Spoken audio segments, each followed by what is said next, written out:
So, hello everyone, welcome to in our new video. So, previous classes में हमने कुछ relationship देखी थी जो कि फर्स्ट रिलेशनशिप थी S E equal to G W और gamma bulk density will be equal to G plus E S gamma W upon में 1 + ई। अब आज हम देखेंगे कि गामा सेचुरेशन और गामा बल्क और गामा डी की जो रिमेनिंग की रिलेशनशिप्स है ये इनके बीच में क्या क्या रिलेशनशिप होती है। तो सबसे पहले हम शुरू करते हैं गामा सेचुरेटेड। तो लास्टली हमने गामा बल्क की रिलेशनशिप देखी थी जो कि होती है जो कि इस तरह से कुछ थी जी प्लस ई एस अपॉन में 1 + ई गामा डब्ल्यू। तो यहाँ पे आप जानते हैं कि gamma bulk will be equal to G plus E S gamma W upon में 1 + ई। अब जैसा कि आपको पता है कि यदि सॉइल आपकी सेचुरेटेड है कम्प्लीटली 100% सेचुरेटेड है तो उस डिग्री ऑफ सेचुरेशन क्या कहलाता है? Degree of saturation will be equal to volume of water upon में वॉल्यूम ऑफ वाइट्स। तो एस इक्वल टू 1 कब होगा? जब आपका ये दोनों पैरामीटर बराबर हो जाएंगे, मतलब आपके टोटल वाइट्स में वाटर फिल्ड हो जाएगा, ठीक है, या 100% सेचुरेटेड हो जाएगा, सारे वाइट्स आपके वाटर से भरे हुए। तो इस सिचुएशन में एस 1 होगा। तो मैंने क्या करा है, जस्ट उस रिलेशनशिप में यहाँ पे बस इसकी वैल्यू 1 पुट कर दी है यहाँ पे, ठीक है। तो जैसे ही मैंने इसको 1 पुट करा तो क्या हुआ, G plus E gamma W, जी plus E gamma W upon में 1 + ई। तो डेट मीन आपको पुराना पार्ट पहले करना है, आपको डायरेक्ट इस तरह से नहीं करना है कि gamma B V S B no gamma B will equal to G plus E S, इस तरह से नहीं लिखना है। आपको पहले से स्टार्ट इसको करना है। कहाँ से? आप एक बार और देख लीजिए इसको, कहाँ से आपको स्टार्ट करना है। आपको ये यहाँ से स्टार्ट करना है, gamma bulk will be equal to this W T, इस तरह से, और गामा बल्क का रिलेशनशिप आपको ड्राइव करना है। और गामा बल्क के रिलेशनशिप ड्राइव करने के बाद आपको यहाँ पे बताना है कि गामा बल्क यदि रहता है तो गामा बल्क में यदि E S equal to 1 put करता हूँ तो मुझे गामा सेचुरेटेड मिल जाता है। यहाँ पे डायरेक्टली आप गामा बी को गामा सेचुरेटेड लिख सकते हैं। जैसे मैंने बताया था कि गामा बल्क और गामा सेचुरेटेड में ज़्यादा अंतर नहीं है, बट ये डिपेंड करता है, यदि 100% सेचुरेटेड कोई सॉइल है तो वो वहाँ पर gamma B equal to gamma saturated हो जाएगा। तो यहाँ पे आप इसको देख सकते हैं। तो ये एक रिलेशनशिप आपकी कवर हो गई। अब इसी तरह से आप लास्टली देखेंगे गामा सबमर्ज्ड की। तो हम जानते हैं gamma submerged will be equal to gamma saturated minus का गामा डब्ल्यू। तो गामा सेचुरेटेड आपका क्या हुआ, G plus E gamma W upon में 1 + ई और गामा डब्ल्यू। तो आपने इसको गामा डब्ल्यू से डिवाइड कर दिया। तो जैसे ही आपने माइनस कर दिया, तो जैसे ही आप माइनस करेंगे और इसको अरेंज करेंगे तो जहाँ पे रिलेशनशिप मिलेगा G-1 गामा डब्ल्यू अपन में 1 + ई। इसको मैं इलोग्रेट यहाँ पे आपके लिए कर देता हूँ। कैसे ये बना, यहाँ पे गामा डब्ल्यू बाहर निकल जाएगा, तो गामा डब्ल्यू आपका बाहर निकल गया, ठीक है। तो यहाँ क्या बचा, ये जो 1 + ई है ये इधर चला जाएगा, ठीक है। तो ये इधर जाएगा तो यहाँ बचेगा G प्लस ई -1 - ई। तो ये ई से ई कट जाएगा और यहाँ बचेगा G-1 अपॉन में डिवाइडेड में 1 + ई गामा डब्ल्यू, ठीक है।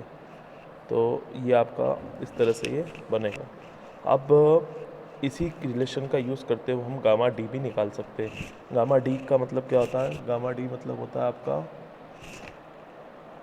यदि आपका डिग्री ऑफ सेचुरेशन 0 हो, मतलब वॉल्यूम ऑफ वाटर अपॉन में वॉल्यूम ऑफ सॉलिड। ये डेफिनेशन सारी आपको रिवाइज करनी होगी, याद करनी होगी, क्योंकि ये बार बार यूज़ होगी और ये थ्रू आउट सॉइल जियो टेक्निकल इंजीनियरिंग आपको यूज़ होगी।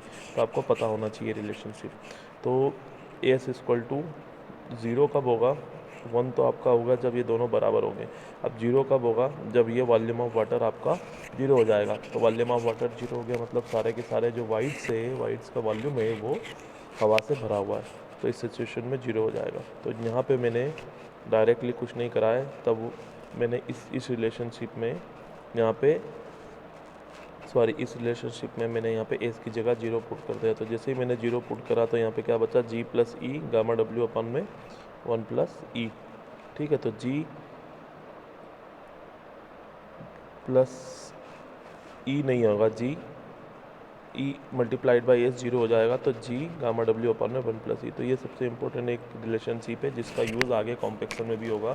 Gamma D equal to G gamma W upon में 1 + ई। जैसे मैंने आपको बताया था कि गामा डी हम डायरेक्टली मेजर नहीं कर सकते, हमें कुछ रिलेशनशिप का यूज़ करते हुए मेजर करना होता है। तो यदि आपको किसी सॉइल की स्पेसिफिक ग्रेविटी पता है, उसका वाटर का आपको डेंसिटी तो पता ही होता है 9.81 या 10, ठीक है। और यदि उसको आपको वाइड रेशो पता है, तो आप इन दोनों रेशो का यूज़ करते हुए उसकी ड्राई डेंसिटी इजीली कैलकुलेट कर सकते हैं, ठीक है। अब नेक्स्ट हमारी रिलेशनशिप इसी की गामा डी की एक और रिलेशनशिप होती है जो कि डब्ल्यू और बल्क डेंसिटी के बीच में होती है, इसका यूज़ कॉम्पेक्शन टेस्ट में होता है, सॉरी, ठीक है।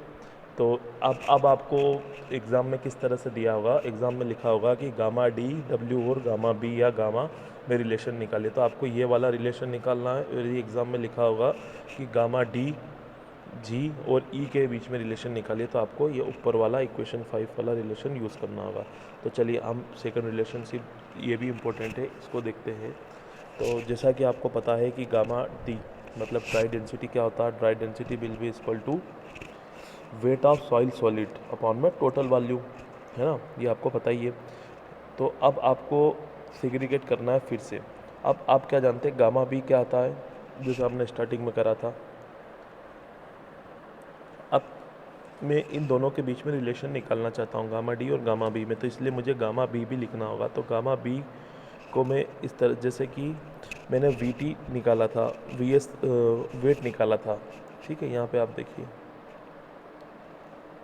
ये कैसे निकला, जैसे मैंने ये निकाला था V S equal to V T upon में 1 + ई, इसी तरीके से यहाँ पे निकलेगा W S equal to W T upon में 1 + डब्ल्यू।